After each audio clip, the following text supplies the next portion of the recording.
Pemirsa, aksi begal payudara di Padang, Sumatera Barat terekam kamera pengawas dan viral di media sosial. Korban pelecehan seksual terhadap anak di bawah umur. Seorang pria melakukan pelecehan seksual terhadap dua orang wanita yang tengah sholat berjamaah. Inilah video penganiayaan seorang anak di bawah umur yang dilakukan teman-temannya di Malang, Jawa Timur.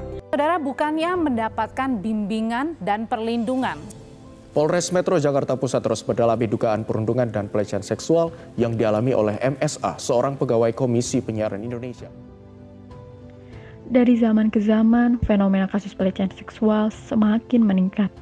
Hal ini dibuktikan dengan makin banyaknya korban-korban pelecehan seksual yang mulai angkat bicara di sosial media. Dari informasi yang kami rangkum, pelecehan seksual merupakan tindakan atau perilaku yang terkait dengan seks yang tidak diinginkan, termasuk permintaan untuk melakukan seks secara verbal ataupun nonverbal. Kemudian permintaan itu dilakukan secara paksa oleh pelaku kepada korban.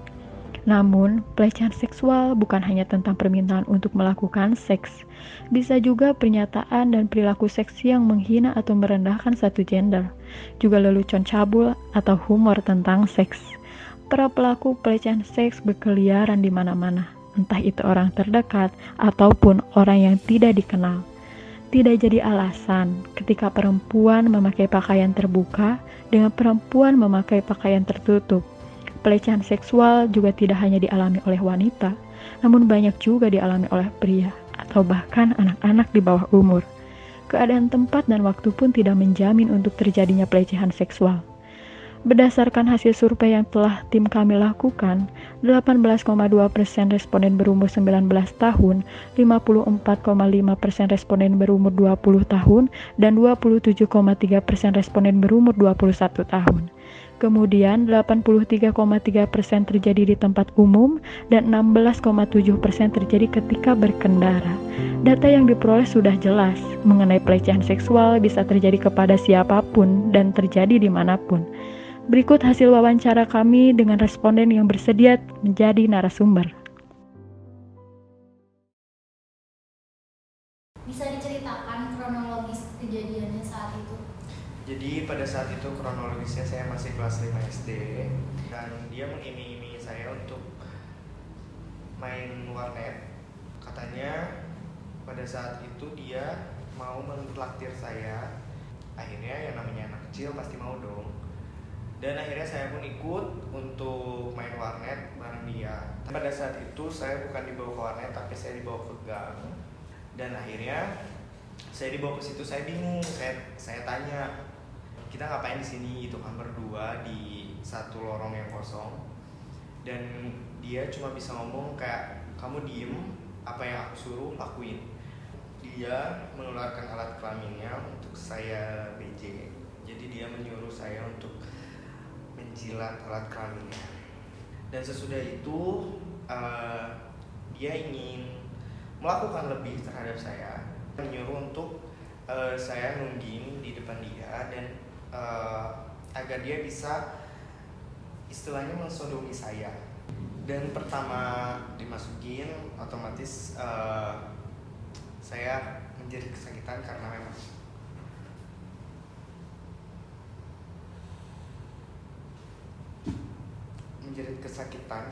itu membuat saya berdarah. Dan baru sebagian masuk saya sudah mengalami pendarahan situ dan akhirnya dia pun panik, saya panik dan kita pulang ke rumah masing-masing dan saya ngomong ke orang tua saya karena di celana saya banyak darah, otomatis saya ngomong ke orang tua saya jatuh.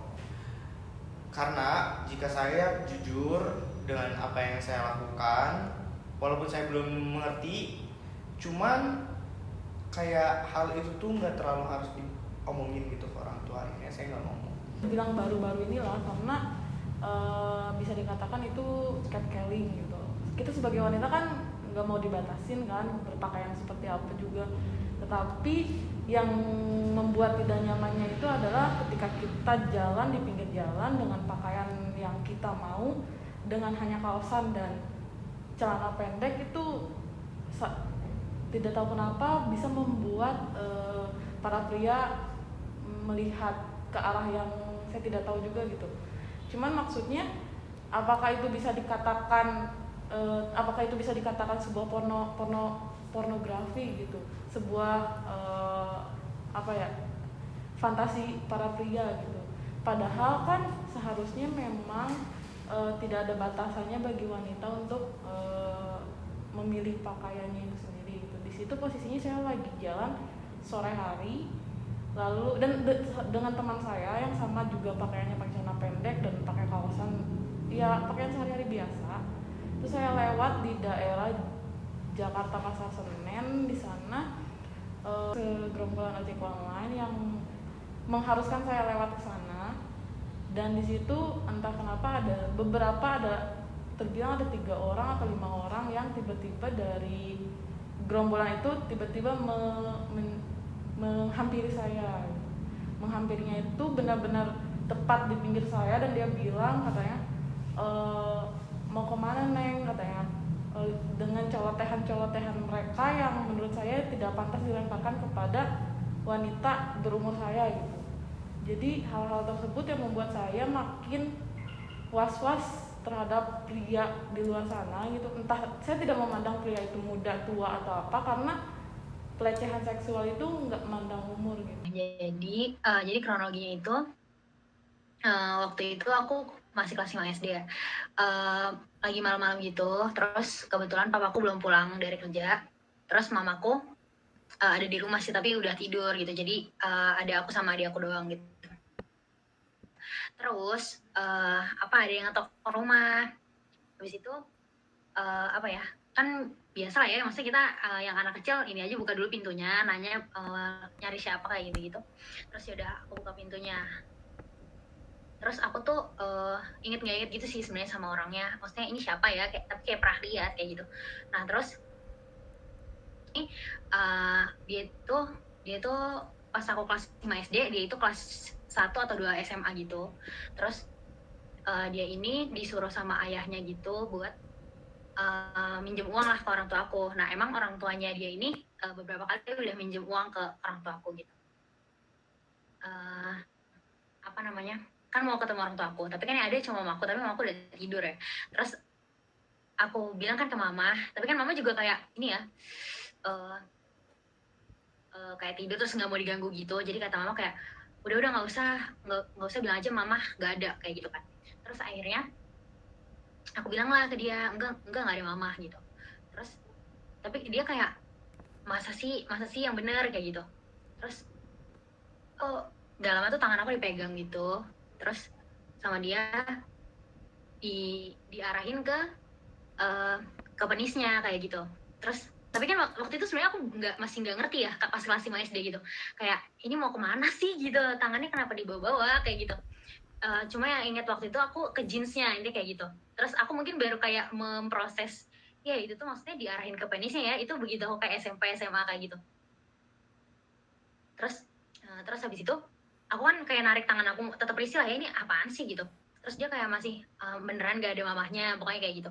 Terus dia narik aku gitu kayak ke pinggir teras gitu. Terus sama dia dicium gitu pipi aku. Terus aku kan kayak kaget banget gitu. Akhirnya aku lari ke pintu, terus aku banting pintunya, udah biarin aja.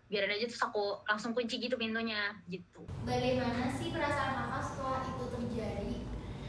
Perasaan saya, pertama saya merasa terpuruk, kedua saya merasa takut, ada traumatik dengan orang-orang dewasa yang entah itu segi fisik ataupun penampilan.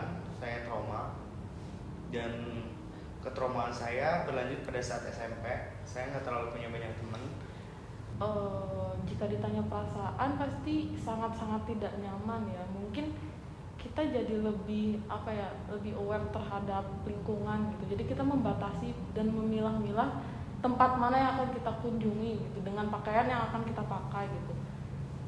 Saya jadi lebih berpikir apakah dengan adanya pelecehan ini mungkin banyak wanita-wanita di luar sana yang berpikir bahwa harus memakai pakaian tertutup dengan sewajarnya wanita atau harus bagaimana gitu. Jadi kita merasa bingung sebagai wanita karena memang pelecehan seksual itu entah yang berhijab, yang berpakaian biasa pun terkena imbasnya gitu. Jadi kita sendiri juga malah jadi bingung gitu apa yang harus kita lakukan, karena memang kalau ditanya perasaan pada saat itu memang sangat-sangat tidak nyaman.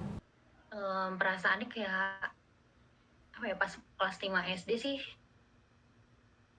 terus bingung kayak apaan sih gitu. Tapi yang jelas buat anak kelas 5 SD itu, gue bisa ngapain sih, bingung banget sampai akhirnya begitu.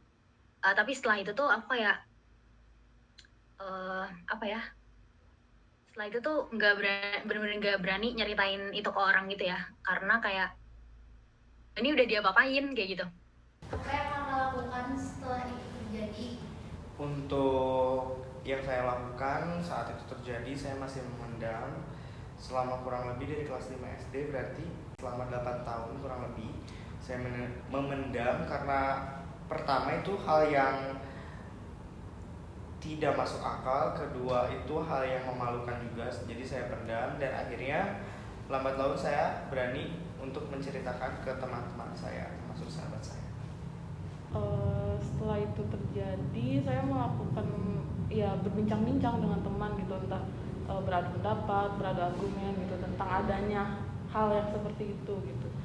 Jadi sampai apakah kita sebagai wanita salah gitu berpakaian seperti itu. Jadi balik lagi kayak menyalahkan diri sendiri aja gitu, karena dengan perlakuan yang seperti itu gitu.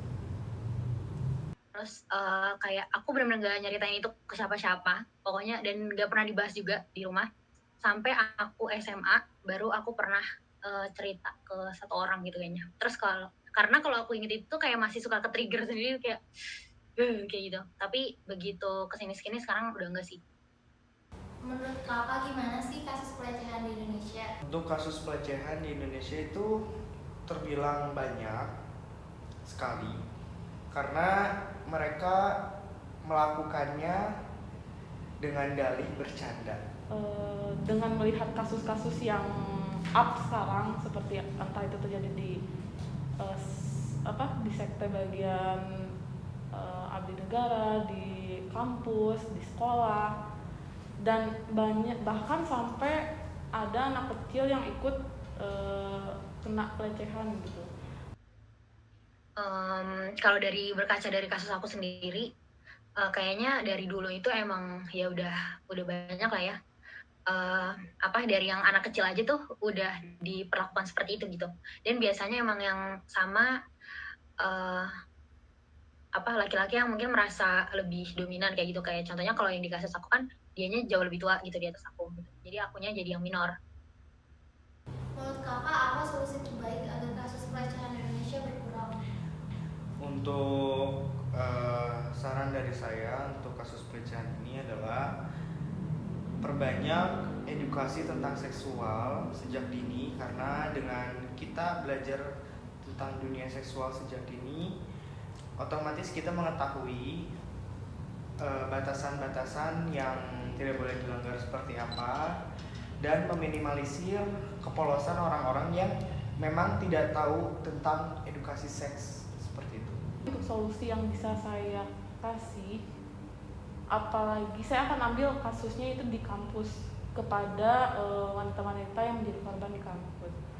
Nah, mungkin bisa diberi bagian atau divisi oleh kampus itu sendiri untuk mempertanggungjawabkan oleh korban dari pelecehan seksual itu, lalu itu paralel menuju pemerintah yang nantinya bisa ditindaklanjuti secara hukum gitu.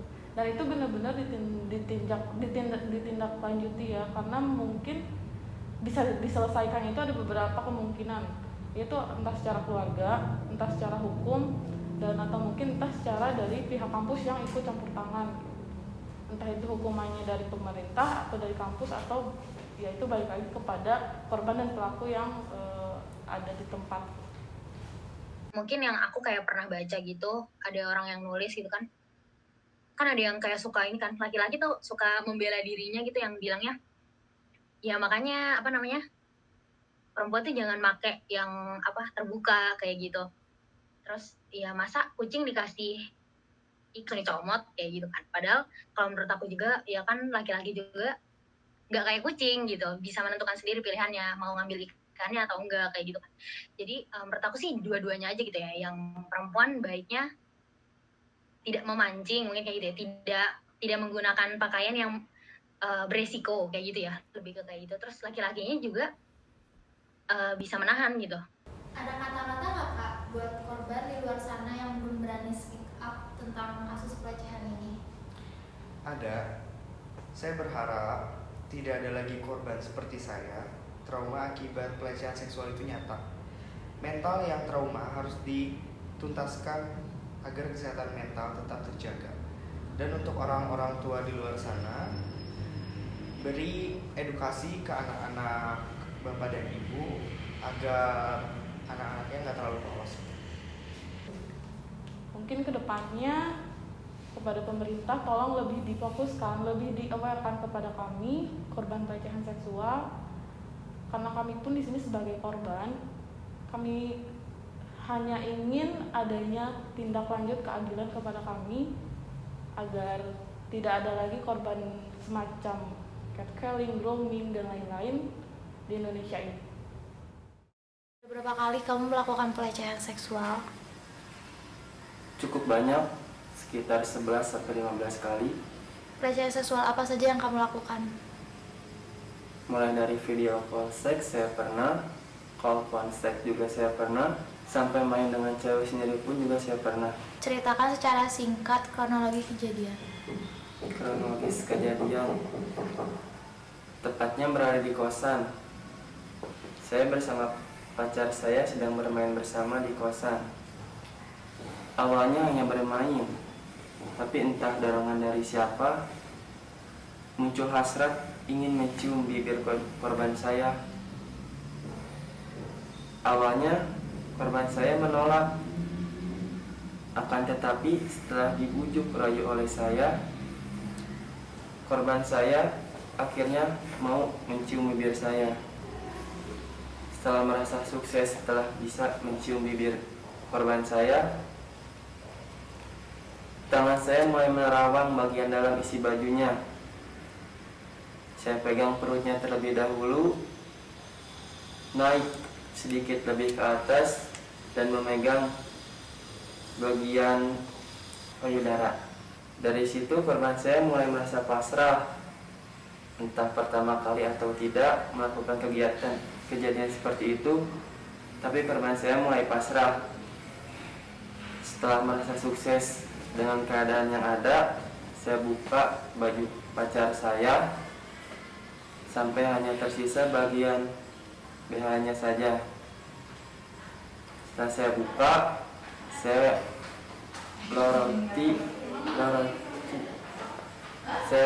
bagian bawah pacar saya.